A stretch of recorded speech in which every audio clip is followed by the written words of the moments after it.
데살로니가전서 5장 19절에서 22절까지 말씀 우리 한 절씩 교독하시도록 하겠습니다.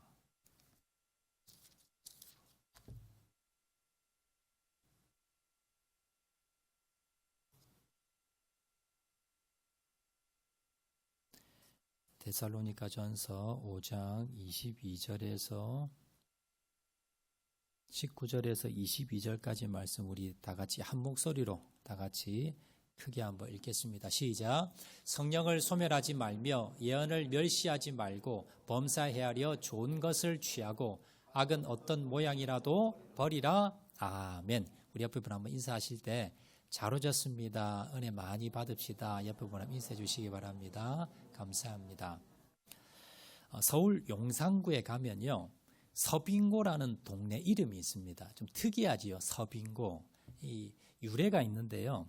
이 서빙고라는 뜻은 서쪽에 있는 냉장고 창고, 냉동 창고, 자, 이런 뜻입니다. 왜 이 이름이 붙여졌느냐 하면 예전 조선시대 때는요, 뭐 냉장고가 없어서 얼음이나 냉동식품을 보관할 데가 없었어요. 그런데 이 서빙고동이라는 요 서빙고라는 이 동네에 보니까 어느 특정한 지역에 냉기가 이 바닥에서 나오는 거예요. 그래서 거기다가 이렇게 창고를 지으면 여름에도 얼음을 보관하면 이게 녹지를 않는 겁니다. 그래서 조선시대 때 어떻게 했냐면요, 한겨울이 되면 한강물이 꽁꽁 얼어버립니다. 이제 얼음이 만들어지지요. 그러면 인부들이 가서 톱을 가지고 가서요, 큰 얼음을 이렇게 만듭니다. 자릅니다. 그리고 그 얼음을 수레에 실어서 이 서빙고동으로 가지고 오는 거예요. 그래서 냉기가 나는 그곳에 창고를 짓고요, 그리고 그곳에다 얼음을 보관합니다. 이렇게 보관해 놓으면요, 한여름이 돼도 이 얼음이 안 녹는 거예요. 그래서 그 얼음을 가져다가 이제 얼음을 먹는데, 자, 그때 지금은 이제 그 얼음 창고는 다 없어지고요, 거기에 표지만이 남아 있어요. 사진 한번 보시겠습니까? 서빙고 터라고 해서요. 저기 서빙고 터 해서, 그래서 이제 지금 저기는 저 자리에 예전에 서빙고 그 냉동 창고가 있었어요. 그러니까 거기에 지금은 다 허물고 그냥 터라고만 해서 이렇게 나오는데, 여러분 그 당시 조선시대 때 저 서빙고 안에 있는 얼음을 누가 먹었겠습니까? 양반이 아니고요, 임금이 먹습니다. 왜냐하면 저기에 창고가 그렇게 크지 않아요. 그래서 저기에 얼음을 많이 보관 못합니다. 그래서 저기에 얼음을 보관하면 누가 먹느냐 하면 임금님이나 아니면 귀족들, 아니면 고위 대작들, 이런 사람들만 특별하게 먹는 음식이 얼음이었습니다. 그러면 여러분, 오늘날은 어떻습니까? 오늘날 얼음을 뭐 청와대에 있는 대통령, 아니면 국회에 있는 국회의원들만 먹습니까? 아니면 우리 모두 다 먹습니까? 여름이 되면 다 먹지요. 무엇 때문에 이렇게 먹을 수 있어요? 냉장고 때문입니다. 오늘날 우리가 뭘 가지고 있어요? 집집마다 보면 냉장고 한 대씩 다 있습니다. 그래서 그 냉장고에다가요, 여러분 물을 담아다가 냉동실에 딱 넣어두면요, 한 서너 시간 되면 이 물이 뭘로 변해 있어요? 얼음으로 변해 있어요. 그러면 여름에 얼마든지 내가 원하는 대로 그 냉장고에서 얼음을 꺼내다가 내가 얼마든지 먹을 수 있는 그런 시대가 왔더라라는 겁니다. 여러분, 제가 뭐 때문에 이 얼음 이야기 하느냐 하면요, 오늘 성령님에 대해서 제가 말씀드릴 건데요, 이 성령님, 보혜사 성령님이 이거 똑같습니다. 원래요, 하나님은, 여러분, 하나님은 몇 분이세요? 하나님은 한 분입니다. 그런데 또 하나님은 몇 분이세요? 세 분입니다. 자, 하나님은요, 성부, 성자, 성령님 이렇게 각기 계세요. 그런데 이 세 분이 또 한 분이신 거예요. 이게 삼위일체라는 교리인데 우리 머리로는 이해가 되지 않습니다. 그런데 하나님은요, 세 분 각각 계시는데 이 세 분이 한 분이시다라고 여러분 기억을 하시고요. 자, 그런데 그 하나님 세 분 중에서 우리와 함께 계시는 분이 바로 성령님이십니다. 오늘 성령님에 대해서 말씀을 드릴 건데, 여러분 구약에 보면요, 이 성령님이 아무나 함께하지 않습니다. 특별한 사람들과 함께 하는데요. 자, 어떤 사람들과 함께 하느냐? 첫 번째는요, 하나님의 말씀을 대언하는 선지자들, 이들과 성령님이 함께 하셨어요. 두 번째는요, 이스라엘 백성을 대신해서 하나님께 제사 드리는 대제사장과 함께 하십니다. 자, 그리고 세 번째는요. 하나님을 대신해서 이스라엘 백성을 다스리는 왕. 그래서 왕이나 선지자나 제사장이 돼야 성령님과 만나지 일반 백성들은요. 거의 성령님과 교제하고 만날 수가 거의 없고요. 성령의 역사를 체험하지를 못했습니다. 자, 그런데 신약에 들어와서는 완전히 바뀝니다. 신약에 와서는요. 마가다락방에서 오순절 사건 이후에 성령님께서 성령 강림을 하시는데요. 예수님께서 부활 승천하시면서 제자들에게 이렇게 말씀합니다. 너희들은 예루살렘을 떠나지 말고 내게 들은 바 아버지께서 약속하신 걸 기다려라. 자, 그래서 많은 제자들이 마가다락방에 모여서요. 기도했습니다. 그리고 하루 이틀 3일 열흘이 지나자 오순절이 다가왔는데요. 그날 어떤 사건이 일어났습니까? 성령 강림 사건이 일어납니다. 거기에 있는 120명의 제자들이 모두 성령 세례를 받고요. 성령 체험을 하고 성령의 능력을 힘입은 거예요. 자, 그리고 난 뒤에 이제는요. 성령 시대가 되었습니다. 그래서 예수 그리스도를 믿으면 영접을 하면 죄사함을 받으면 그러면 누구든지 성령을 체험하고 성령의 능력을 힘입을 수 있다는 거예요. 어디 나오느냐? 자, 사도행전 2장 38절에 베드로가 이렇게 말씀합니다. 자, 다 같이 한번 읽겠습니다. 시작. 베드로가 이르되 너희가 회개하여 각각 예수 그리스도의 이름으로 세례를 받고 죄 사함을 받으라. 그리하면 성령의 선물을 받으리니. 여러분, 신약 시대는요. 놀라운 우리의 선물을 받는데 그 선물이 뭐냐면 성령님이 내 안에 계신 거예요. 나와 함께 하시는 겁니다. 성령의 능력을 체험하는 거예요. 이게 누구에게 되느냐? 예수 그리스도의 이름으로 세례받고 죄 사함을 받은 사람들. 내가 죄인임을 깨닫고요. 그리고 예수님이 내 주인임을 고백하고 예수님을 믿고 그리고 내 죄가 사해졌음을 믿고 고백한 자들, 예수님을 영접한 자들, 이런 사람들은요. 뭘 선물로 받아요? 성령의 선물을 받는, 성령을 체험할 수 있다는 거예요. 앞에서 제가 서빙고 말씀드렸지요. 조선시대는요. 왕들이나 임금이나 아니면 여러분 고위 귀족들만 얼음 먹었어요. 그런데 우리는 왜? 오늘날 우리는 냉장고가 있으니까 누구든지 다 얼음 먹잖아요. 똑같습니다. 구약시대는요. 여러분 제사장, 대제사장, 선지자, 왕들이나 성령 체험할 수 있었습니다. 그런데 오늘 어떻습니까? 예수님의 은혜로 예수님의 그 십자가 사건을 통해서 이제는 뭡니까? 예수님 믿는 모든 자들이 성령을 체험할 수 있는 거예요.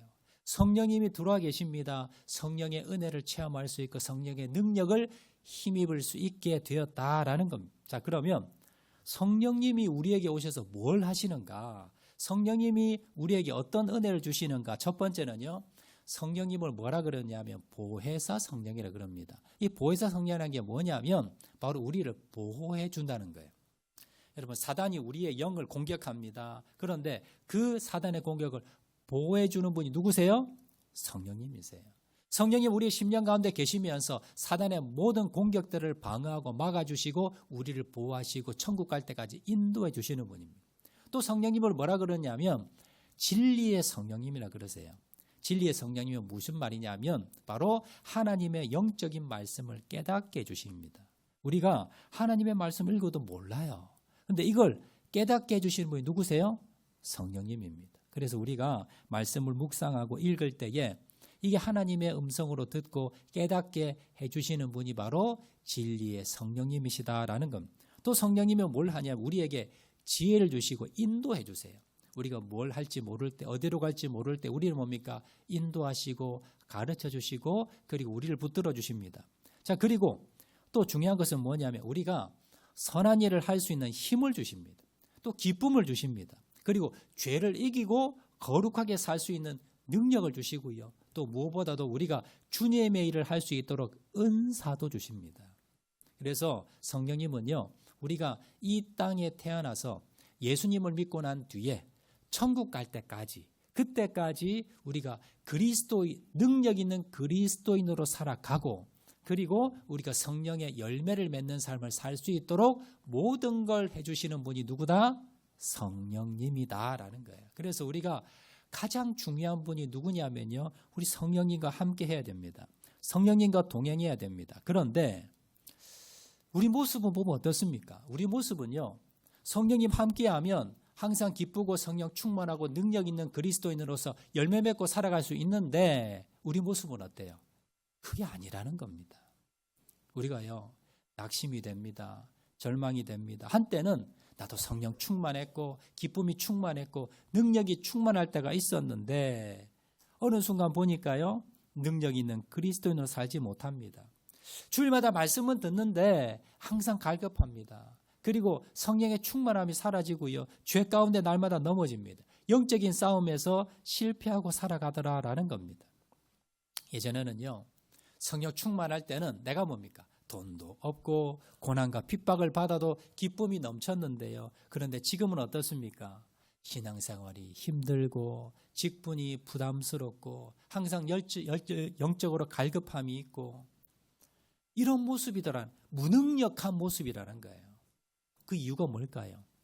성령님과 멀어졌기 때문입니다. 성령의 충만함이 사라졌기 때문입니다. 오늘 본문에서 사도 바울은요, 너희들이 왜 성령 충만함이 사라지고 성령과 멀어졌는가? 다른 말로 어떻게 하면 우리가 성령님과 항상 가까이 있으며 성령 충만한 삶을 살 수 있는가? 그 비결에 대해서 4가지를 말씀하고 있는데요. 우리가 4가지 한 가지씩 한번 살펴보도록 하겠습니다. 자, 첫 번째입니다. 어떻게 하면 우리가 성령님과 멀어지지 않고 성령의 충만함을 유지할 수 있는가? 자, 화면 보시고 다 같이 읽겠습니다. 시작. 성령을 소멸치 말아야 합니다. 자, 오늘 19절 말씀. 19절 말씀 한 번 더 다 같이 한번 봉독하도록 하겠습니다. 시작. 성령을 소멸치 말며. 자, 성령을 소멸치 말아라. 소멸이라는 걸 뭘 의미하느냐면요, 여러분, 장작불이 막 타오르고 있습니다. 그런데 그 장작불을 그냥 내버려 두면 점점 어떻게 돼요? 점점점 꺼져버리지요. 이게 뭡니까? 소멸입니다. 예전에 우리가 연탄불 뗄 때 연탄불이 처음에 활활 타오르다가 시간이 점점점 지나면 점점점 재가 되어버리고 점점 식어버립니다. 불이 꺼져버립니다. 이걸 소멸이다라는 거예요. 성령님도 마찬가지입니다. 성령님도 우리 가운데 여러분들이 성령 충만함 받고요, 성령의 세례를 받고 성령의 권능을 받으면 그게 그냥 유지되는 게 아니라는 거예요. 이게 어떻게 돼요? 점점점 식어진다는 겁니다. 이게 하나님과 뭐예요? 성령님과 점점점 내가 멀어진다는 거예요. 자, 그러면 언제 내가 이렇게 점점점 멀어지고 식어지느냐? 성령님께서 우리에게 말씀을 하는데요, 이걸 내가 무시해버리면 그러면 뭐예요? 점점점 불이 꺼져버립니다. 그리고 하나님과 멀어져 버려요. 그러면 이런 분 계세요. 저는 성령님의 음성을 들어본 적이 없는데요. 이런 분들 계실 겁니다. 여러분, 제가 예를 들어 드릴게요. 여러분, 예수 믿으면요, 다 성령의 음성을 들을 수 있습니다. 자, 어떻게 듣느냐 하면 성령님께서 주로 우리에게 말씀하시는 내면의 음성으로 말씀하시는 것은 뭐냐면 찔림입니다. 찔림. 내 안에 성령님이 계신지, 성령님이 나에게 말씀하고 계신지 여러분 테스트하려면 한 가지 방법 가르쳐 드릴게요. 주일날 예배 드리지 말고요, 친구들하고 놀러 한번 가보세요. 자, 그런데 놀러 가니까 좋아요. 재밌어요. 매주마다 교회 와야 되는데 보니까 이제 봄이 돼서 꽃도 피고 하니까 친구들하고 꽃 놀이 한번 가고 싶은데 근데 한번 놀러 간 거예요. 갈 때는 재밌었어요. 근데 갔다 와서 집에 왔는데 아니 전혀 마음에 찔림도 없고 한번 가보니까 이거 재밌네. 다음 주에도 또 놀러 가야지. 이런 생각이 들고 마음에 찔림이 전혀 없다. 이런 분들은요, 성령님이 안 계신 분들입니다. 죄송하지만 그냥 종교생활 하신 분들입니다. 반대로요, 내가 주일날 예배 빼먹고 친구도 놀러 갔는데요, 갈 때는 재밌었어요. 그런데 갔다 와서 저녁에 집에 왔는데 왠지 마음이 불편해요. 왠지 내가 죽을 죄를 지은 것 같고 내 마음에 계속 찔림이 있고 뭔가 불편해요. 그래서 내가 다음 주에는 이제 교회 가야 되겠다. 예배 드리러 가야지. 이 마음이 들잖아요. 그게 누가 말씀하시는 거예요? 성령님이 나에게 말씀하시는 거예요. 성령님의 찔림입니다. 아니, 누구든지 다 그렇지 않아요. 하지만 여러분, 예수 믿지 않는 사람들 그런 찔림 없어요. 주일날 예배 드리지 않았다고, 교회 오지 않았다고 찔림이 없다는 거예요. 근데 우리는 뭐예요? 우리는 찔림이 있는 거예요. 이게 뭐예요? 내 안에 성령님이 계시다는 증거입니다. 그리고 성령님이 나에게 말씀하시는 거예요. 자, 이것만이 아니고요.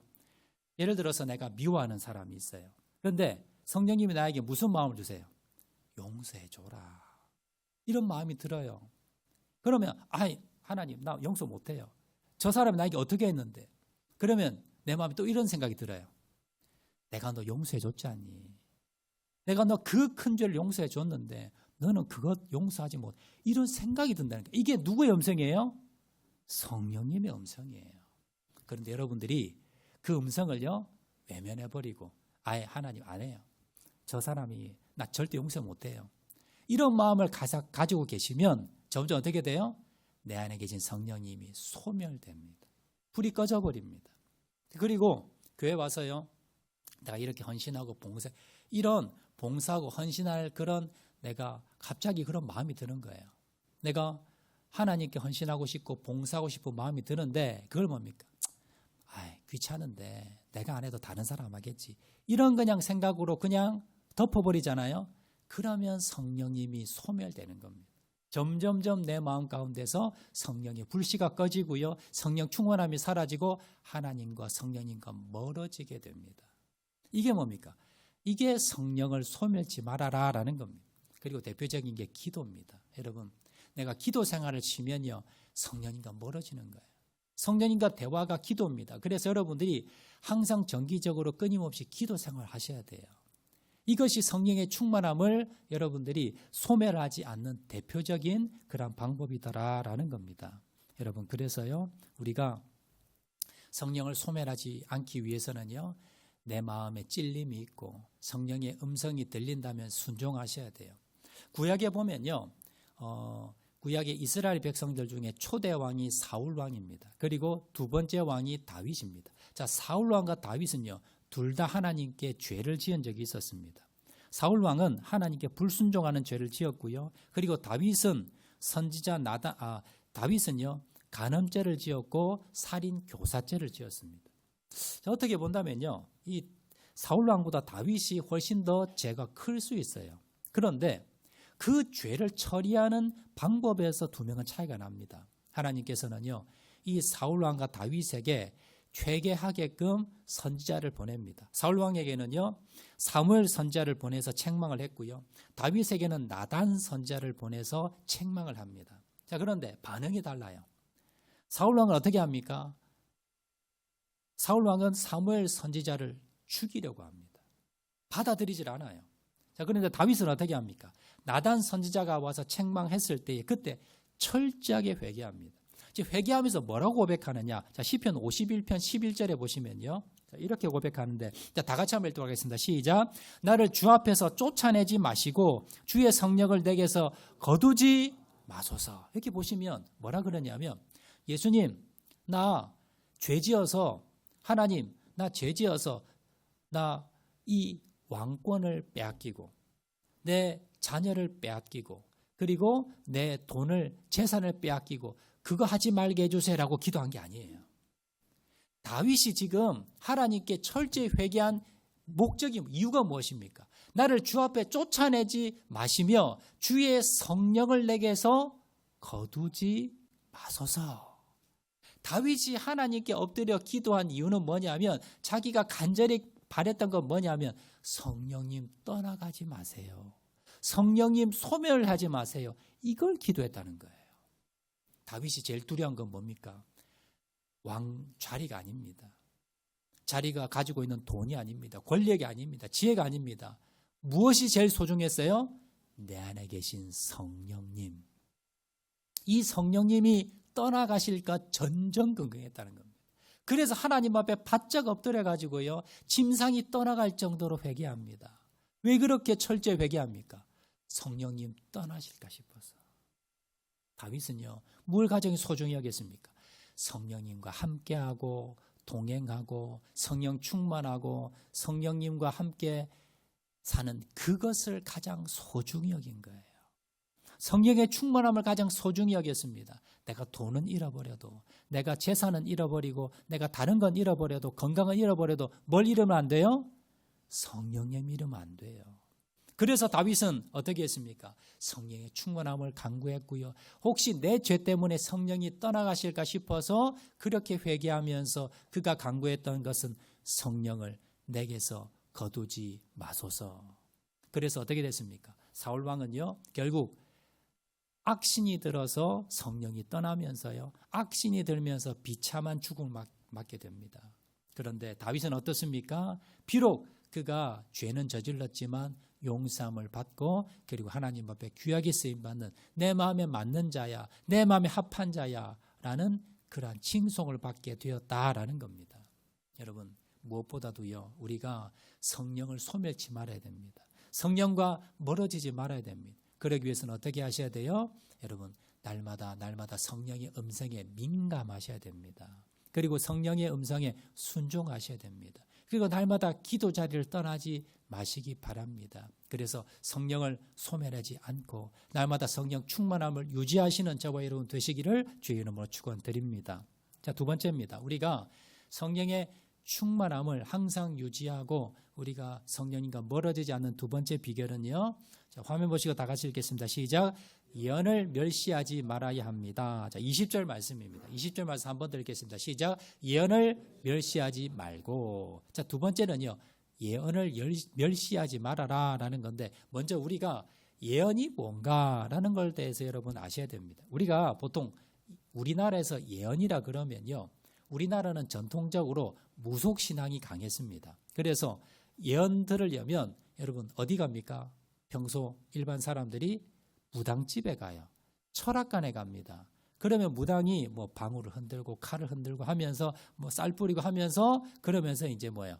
네가 남자는 누굴 만나야 되고 직장은 어디 가야 되고 학교는 어디 넣어야 되고 장사는 어디 가서 어떤 장사해야 되고 네가 삼재가 들었고 뭐가 들 그러면서 뭡니까? 우리의 미래에 대해서 이렇게 저렇게 네 운명은 정해져 있다. 이렇게 살아라라고 하면서 가르쳐 줍니다. 요게 우리는 보통 뭐예요?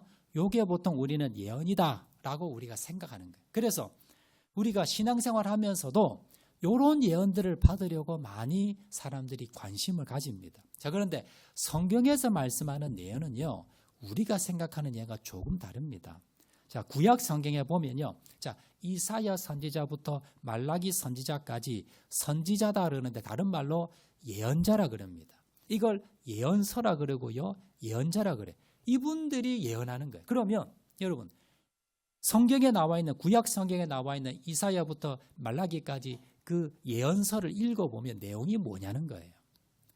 누가 나중에 누가 결혼하고 무슨 직업을 가지고 어떤 학교를 가고 이런 거 이야기하는 겁니까? 그런 내용 거의 없습니다. 물론 안에 보면요. 미래 이 나라가 어떻게 되고 그리고 주변 나라가 어떻게 될 것인가에 대해서 나오는데요. 그거는 점쳐가지고 그걸 알아라는 것이 아니라 이 모든 것이 뭡니까? 이 모든 세계의 모든 것들이 하나님의 섭리 안에 있음을 말씀하는 거지 그걸 점쟁이처럼 가르쳐줘서 뭘 주식 투자하고 어디에 돈 벌고 그거 하라고 가르쳐주는 게 아니라는 거예요. 그러면 여기 이 예언서에 보면 대부분 무슨 내용이냐. 여러분 예언서 읽어보시면요. 거의 90% 이상이 모세 오경에 나와 있는 내용을 반복하는 내용입니다. 하나님께서 십계명을 주시고 율법을 주셨어요. 그걸 제대로 지키고 그리고 그 율법의 말씀을 통해서 다시 한 번 더 이스라엘 백성들에게 깨우치는 내용이 대부분입니다. 그래서 여러분 선지자들이 대부분 하는 게 뭐예요? 하나님을 잘 섬겨라. 우상 숭배하지 말라. 너희들 이렇게 우상 숭배하고 하나님을 멀리하면 하나님께서 징계한다. 너희들 포로로 끌려갈 거야. 너희들 하나님 앞에 예배 제대로 드려야 돼. 그리고 죄짓지 말아야 돼. 그런 내용들이 거의 90% 이상이더라는 거예요. 그래서 여러분 성경에서 말씀하는 예언은 뭐냐면요. 하나님의 성경 말씀에 다 들어있는 내용들입니다. 이 말씀을 지키는 것, 이 말씀을 선포하는 것이 여러분 예언의 핵심입니다. 자, 신약에도 마찬가지야. 신약에도 달라졌느냐? 그렇지 않습니다. 성령의 은사를 통해 예언은 있지만요. 그 예언도 대부분 보면요. 다 성경 안에 있는 내용들이에요. 자, 고린도전서 14장 3절 말씀 보겠습니다. 다 같이 읽겠습니다. 시작. 그러나 예언하는 자는 사람에게 말하여 덕을 세우며 권면하며 안위하는 것이요. 자, 이게 무슨 말씀이냐면 신약에서 지금 고린도 교회는요, 이 예언이 너무 무질서하게 하면서 너무 문제가 많았어요. 그래서 지금 사도 바울이 하나님이 지금 은사를 통해서 예언하게 하시는데 예언의 목적이 뭐냐는 겁니다. 예언하는 목적이 뭐고 예언을 통해서 뭘 하기 위해서 예언을 주셨냐는 거예요. 자, 그러면 거기 보시면 예언은 뭘 하기 위해서 덕을 세우고, 두 번째 권면하며, 세 번째 안위하는 것. 이게 목적이라는 거예요. 여러분, 그러면 이것을 여러분 교회에서 예를 들어서 옆에 성도들이요, 말씀 계속 한번 띄워주세요. 옆에 있는 성도들 중에 지금 시험 당해 있고 어려움 당하 있고 환난을 당하고 질병 가운데 낙심하고 절망한 사람들이 있습니다. 그럼 여러분들이 어떻게 합니까? 보통 가서 우리가 하나님 말씀 믿자. 하나님이 이렇게 해주신다고 했어. 그러니까 우리 말씀 붙들고 내가 기도할 테니까 우리 같이 기도합시다. 힘내세요. 보통 그렇게 하잖아요. 이게 예언 사역입니다. 여러분, 덕을 세우며 권면하며 안위하는 겁니다. 너 미래에, 너 나중에 너 자녀가 어떻게 될 거고, 어느 대학 가면 합격하고, 너 어디에 투자하면 돈 벌게 되고, 그게 뭐예요? 그게 예언이 아니라는 거예요. 우리가 그걸 쫓아 살면 안 된다는 겁니다. 여러분, 그 예언이 결국은 뭐 하는 겁니까? 하나님의 말씀을 통해서 덕을 세우고 권면하고 안위하는 사역이, 이것이 예언 사역의 핵심입니다. 그리고 그 예언의 말씀을 어디에 다 들어있어요? 하나님 말씀, 성경 말씀 안에 다 들어있어요. 그래서 결론적으로 예언을 멸시하지 마라라는 것은 하나님의 말씀을 멸시하지 마라라는 겁니다. 여러분, 은사 받은 사람을 통해서 여러분 예언 기도 받아보면요, 거의 대부분 정상적인 그런 은사를 받아서 사역하시는 분들은 거의 대부분 성경 말씀을 가지고 예언합니다. 그렇다면 결국 우리가 뭐예요? 우리가 힘써야 될 것은 바로 이 예언 기도를 통해서 뭔가 미래 나의 요행을 바라고 내가 쉽게 돈 벌고 내가 쉽게 살아갈 수 있는 이 방법을 우리가 얻는 것이 아니라, 우리가 하나님의 말씀을 어떻게 더 잘 지킬 수 있는가. 하나님의 말씀을, 결국은 예언을 멸시하지 말라는 것은 오늘 주일 말씀을 통해서 하나님의 말씀이 선포가 되잖아요. 이걸 한 귀로 듣고 한 귀로 흘리면서 하나님 말씀대로 살면 장사 못해. 하나님 말씀대로 애들 공부시키면 좋은 대학 못 가. 그게 하나님의 예언을 멸시하는 겁니다. 하나님의 말씀대로 살아보세요. 하나님께서 뭡니까? 여러분의 인생을 책임져 주시고요, 여러분의 자녀를 책임져 주십니다. 그렇게 하나님의 말씀을 경건하게 하나님의 말씀을 받아들이고 그 하나님의 말씀대로 순종하고 살아라. 이것이 뭐예요? 나에게 성령님이 떠나지 않고 성령을 소멸치 않고 성령의 충만을 유지하는 두 번째 비결이라는 것을 여러분 기억하시기를 바랍니다. 자, 세 번째입니다. 우리가 성령의 충만함을 유지하고요, 그리고 성령의 소멸치 않고 살아갈 수 있는 세 번째 비결은요, 자, 화면 보시고 다 같이 읽겠습니다. 시작. 범사에 헤아려 좋은 것을 취해야 합니다. 21절 말씀입니다. 21절 말씀 한번 더 읽겠습니다. 시작.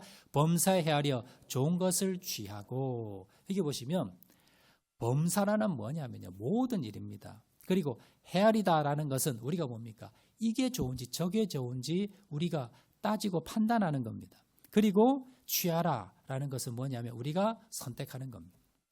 여러분, 남자들하고 여자들하고요 좀 다른 면이 있어요. 어디 가서 아느냐 하면 물건 사러 가보면 압니다. 여러분, 남자 여자가 같이 쇼핑을 하러 가잖아요. 자, 그러면 남자들은 어떻게 생각하느냐면 여자들은 왜 그렇게 쇼핑하는데 시간을 많이 쓰는지 이해를 못합니다. 그리고 여자들은요, 남자를 데리고 가면 자꾸 빨리 집에 가자 그래요. 그러니까 불편해합니다. 남자 여자 같이 이제 뭐 마트를 가거나 이제 백화점이나 아니면 뭐를 가잖아요. 그러면 여자들은요 꼼꼼하게 봅니다. 어디가 가격이 더 좋은지, 이 물건이 하자는 없는지, 이런 것들을 꼼꼼히 보니까 시간이 많이 걸려요. 남자들은 어때요? 대충 그냥 담아 놓습니다. 저도 이제 아내와 같이 이렇게 마트를 가잖아요. 그러면 이제 물건 담을 때요, 자, 우유를 담으면 그냥 담아요, 저는. 그럼 아내는요 다시 뺏어요. 뭘 봅니까? 유통기간을 봐요. 유통기간이 얼마나 남았는지. 그래서 같은 우유라도 뭐예요? 유통기간이 하루라도 더 긴 걸 가더라는 거예요. 그리고 이 우유곽을 앞뒤 못으로 다 조금이라도 흠집이거나 찌그러진 건 바꿔요. 남자들은 어때요? 그냥 아무거나 집어서 그냥 넣습니다. 이게 뭐예요? 남녀 차이예요. 여러분, 이렇듯이 여러분들이 범사, 그러니까 여러분들이 인생을 모든 인생을 살면서 여러분들이 뭐예요? 그냥 대충대충 남자들처럼 그냥 물건 집어넣지 말고 여자들처럼 어떻게 해요? 따져보라는 거예요. 계산해보라는 겁니다. 어떤 것이 좋은지 여러분들이 비교 분석해 보라라는 겁니다. 여기서 범사라는 건 뭐냐면 모든 일을 하면서 여러분 보통 어떻게 해요? 여러분들은 뭘로 따져요? 돈으로 따지잖아요. 어떤 게 내가 돈이 되는지, 어떤 게 좀 더 싼지, 어떤 게 좀 더 내가 절약하는지 이걸 따지잖아요. 여러분 그렇게 따지듯이 여러분들이 범사에 뭘 따져요? 어떤 게 내가 주님과 더 가까워지는 건지, 어떤 게 내가 주님과 더 친해지는 건지, 어떤 게 하나님이 더 기뻐하는 건지 이걸 따지라는 겁니다. 근데 보통 사람들이 뭐예요? 이걸 안 따져요. 내가 돈에 관련된 건 여러분 엄청 집요하게 따지면서 여러분 고르는데요. 내가 어떤 일을 할 때, 내가 어떤 걸 선택할 때, 여러분 밥을 먹든지 직장을 가든지 어떤 일을 할 때 내가 어떤 걸 선택하는 것이 내가 하나님과 더 가까워지는가, 하나님이 어떤 걸 더 기뻐하실까, 이걸 안 따진다는 거예요. 여러분들이 범사 모든 일을 할 때 뭘 따져보셔야 돼요? 어떤 게 하나님이 기뻐하는 일인가, 어떤 것이 하나님께서 원하시는 뜻인가, 그걸 뭡니까? 여러분이 집요하게 한번 따져보라는 겁니다. 계산해보라는 겁니다. 자, 그렇게 되면 어떻게 돼요? 자, 그렇게 되면 하나님께서 어떻게 해주십니까? 그렇게 하면 하나님께서 모든 일, 하나님께서 성령의 충만함을 주시고, 그리고 성령의 능력과 은혜를 더해 주신다는 사실을 기억을 하시고, 항상 여러분 범사에 어떤 것이 하나님이 기뻐하시는지 따져보시고 선택하시는 저와 여러분 되시기를 주의 이름으로 축원을 드립니다. 자, 마지막 네 번째입니다. 우리가 하나님과 우리 성령님을 소멸하지 않고 성령님과 가까이 하기 위한 네 번째 비결은요. 자, 다 같이 읽겠습니다. 시작. 악은 모든 모양이라도 버려야 합니다. 자, 22절 말씀도 한번 더 읽겠습니다. 시작. 악은 어떤 모양이라도 버리라. 우리가 길거리를 지나가다가요, 여러분 배설물이 있습니다. 그럼 어떻게 합니까? 피해가지요. 왜요? 자칫 잘못해서 내가 이걸 밟아버리잖아요. 그러면 내 발에 이 오물이 묻어버리면 하루 종일 냄새가 나고 이것이 내 몸을, 우리 집안을 온통 지저분하게 만듭니다. 그래서 우리가 뭡니까? 이런 오물이 있으면 피해 다니는 게 일반적인 모습입니다. 여러분, 죄가 그렇다는 거예요. 죄의 특성이 있는데 이 죄가 들어오면요, 우리를 오염시킵니다. 자, 죄가 여러분 왜 우리가 죄 문제를 처리해야 되느냐 하면요, 성령님께서 우리는 자 떠나신다 그러니까 우리를 싫어서 떠난다고 생각하잖아요. 근데 사실은요, 우리가 쫓아내는 겁니다. 성령님은 거룩하신 분이에요. 죄가 없는 분입니다. 그런데 우리 심령 가운데 성령님이 계신데요. 자, 성령님이 거하시려면 우리가 어떻게 해야 돼요? 깨끗해야 돼요. 거룩해야 돼요. 그런데 우리 심령 가운데 우리가 죄가 들어오고 욕심을 가지고 그러면 내 심령이 더러워집니다. 그러면 성령님이 계시려고 해도 계실 수가 없는 겁니다. 그래서 성령님이 떠나가시는 거예요. 자, 그러면 성령님이 우리를 버리고 가시는 거예요? 내가 쫓아낸 거예요? 이건 내가 쫓아낸 거예요. 내가 내 안을 거룩하게 만들지 못하고 내 심령을 자꾸 뭡니까? 악으로 여러분 내 심령 자체를 더럽혀 놓으면 성령님이 계시고 싶어도 계실 수가 없는 거예요. 그래서 여러분 성령님이 떠나실 수밖에 없더라라는 겁니다. 여러분 우리 옛말에 바늘 도둑이 무슨 도둑 된다 그래요? 소도둑 된다 그러죠. 이게 죄의 특성을 이야기하는 겁니다. 처음에 바늘 하나 훔치는 거 별것 아니잖아요. 근데 이걸 내버려 두면 나중에 뭐예요? 점점점 이게 커져서 나중에는 소 훔치는 사람 된다는 겁니다. 이게 악의 습성입니다. 악은요, 조그만 것 하나 내버려 두면 우리가 이거 별것 아닌 거 내버려 두면 어떻게 돼요? 점점점 커집니다. 예를 들어서 예수님께서는요, 남에 대해서 미워하는 생각만 지어도 살인죄라 그래요. 좀 심하잖아요. 내가 미워하는 생각만 들었는데 이거 살인죄라 그러는 겁니다. 왜 그러냐면요, 여러분 미워하는 마음이 있잖아요. 이걸 여러분들이 제거하지 않고 품고 있습니다. 그러면 그 미워하는 마음이 점점점 커지고요, 나중에는 그 사람에 대해서 인격적으로 살인하고요, 이게 점점점 커지면 나중에 뭡니까? 육신적으로 살인까지 갈 수도 있다는 겁니다. 이것이 뭡니까? 죄의 특성입니다. 그래서 내 안에 작은 죄가 있다 하더라도 이걸 뭡니까? 제거하셔야 돼요. 자, 성경에 보시면 야고보서 1장 15절 말씀에 이렇게 말씀합니다. 다 같이 읽겠습니다. 시작. 욕심이 잉태한 즉 죄를 낳고 죄가 장성한 즉 사망을 낳느니라. 작은 욕심 하나 있었어요. 이것이 점점점 커지면 내버려 두면 어떻게 됩니까? 죄를 낳아버려요. 그리고 죄가 점점점 커지면 사망이라는 건 뭡니까? 성령님 떠나신 겁니다. 지옥 간다는 거예요. 내가 죄 문제를 해결하지 않고 내버려 두면 결국 뭡니까? 버림받을 수 있고요. 성령님이 떠날 수 있고 내가 구원받지 못할 수도 있다는 겁니다. 그래서 이 죄 문제를 여러분 어떻게 하셔야 돼요? 해결하셔야 돼요. 어떻게 해결합니까? 여러분 작은 죄라더라도 그 내 마음의 생각만 있다 하더라도 이걸 가지고 뭐예요? 날마다 예수님 앞에 나아가서 회개하는 겁니다. 주님, 내 안에 이런 죄가 있습니다. 주님 용서해 주세요. 주님 예수 그리스도의 십자가의 능력으로 정결케 해 주세요. 회개하고 그리고 날마다 십자가 앞에서 여러분 정결함으로 나가셔야 됩니다.